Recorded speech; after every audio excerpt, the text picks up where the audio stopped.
ҷиҳати иҷрои ҳатмии қонуни ҷумҳурии тоҷикистон дар бораи ҳимояи ҳуқуқи истеъмолкунандагон пешгирии молу маҳсулоти пастсифат ва ғайристандартӣ намояндагони раёсати стандартизатсия метрология сертификатсия ва назорати савдо дар минтақаи кӯлоб баъди ноҳияҳои ховалинг муминобод ва ноҳияи ба номи шамсиддин шоҳин дар ноҳияи восеъ бо соҳибкорон мулоқоту воқеъроҳо доир намуданд. дар маркази тиҷоратӣ ва хизматрасонии Султони Кабир дар корхонаи дузандагӣ ба шароиту кори кормандон шинос шуданд. дар ин корхона айни замон занону духтарон ба духтани сару либосҳои мактабӣ машғул ҳастанд. дар ҳамкорӣ бо шуъбаи маорифи ноҳия тибқи шартнома либосҳои мактабӣ медӯзанд.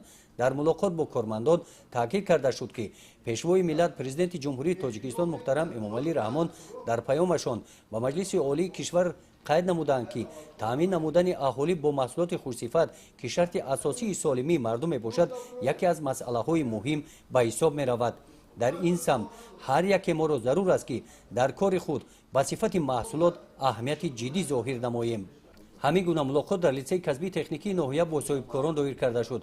дар ин мохӯрӣ таъкид карда шуд ки соҳибкорону тоҷирон қонуни ҷумҳурии тоҷикистон дар бораи ҳимояи ҳуқуқи истеъмолкунандагонро риоя намуда маҳсулоти пастсифатро ба бозор ворид насозанд.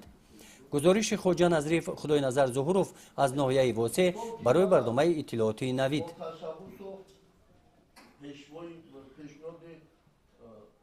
پیشوای معظم ملت